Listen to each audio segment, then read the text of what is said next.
এই মুসলমানি বান্দার আল্লাহর গোলাম, আসতেছে 15ই শাবান, শবে বরাতের রাত।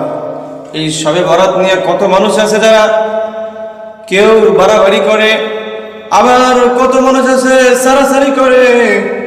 কেউ বলে শবে বরাত নামে কিছু নাই, আবার কেউ বলে শবে বরাত নিয়ে অনেক কিছু করে।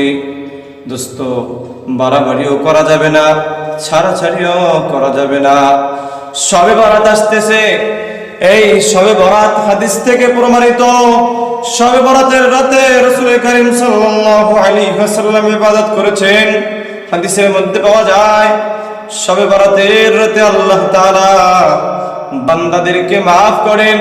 হাদিসের ভিতরে আছে রাসূল করিম সাল্লাল্লাহু আলাইহি ওয়াসাল্লাম বলেন, শবে বরাতের রাতে দুই শ্রেণীর লোক ব্যতীত আল্লাহ তাআলা সমস্ত মুসলমানদেরকে maaf করে দেয়। এক নম্বরে হলো ওই ব্যক্তি যে আল্লাহর সাথে শরীক করে, ওই আল্লাহর সাথে শরীক করা ব্যক্তি শিরক যে করে, এই শিরককারী ব্যক্তিকে আল্লাহ তাআলা maaf করে না। দুই নম্বরে যেই ব্যক্তি কোনো মানুষের সাথে, কোনো মুসলমানের সাথে শত্রুতা পোষণ করে, কি পোষণ করে? শত্রুতা পোষণ করে, অন্য মানুষের গীবত গায়, অন্যের পিছনে লাইগা থাকে, অন্যের দোষ চর্চা করে, অন্যের ক্ষতি করার চেষ্টা করে, এমন দুই ব্যক্তি ব্যতীত আর সমস্ত ব্যক্তিকে maaf করে দেন কে? আল্লাহ। এই জন্য দোস্ত বুজুর্গ, শবে বরাতের সময় যে আমলগুলো আছে সেই আমলগুলো জেনে শুনে করতে হবে। শবে বরাতের সময় হালুয়া রুটি পাকানো যাবে না। শবে বরাতের সময় বেশি বাড়াবাড়ি করা যাবে না। শবে বরাতের সময় মসজিদগুলোকে আলোকসজ্জা করা যাবে না।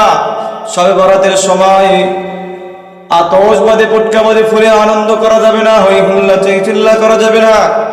শবে বরাত আমি যদি পালন করতে চাই, শবে বরাতের সময় 12 রাকাত নামাজ, 600 বার দোয়া, এগুলো শোনা যাবে না। যত পড়ো নামাজ পড়ো, 2 রাকাত করে নফল নামাজ পড়ো, একা একা যত পড়ো। বেশি বাড়াবাড়িও করা যাবে না, সারাসারিও করা যাবে না।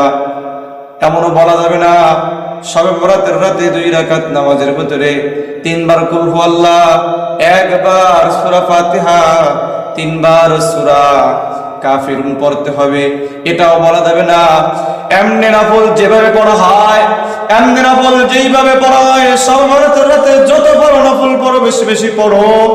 পারলে আরো পিছনের কাজা নামাজগুলো খুঁজে খুঁজে পড়ো, কারণ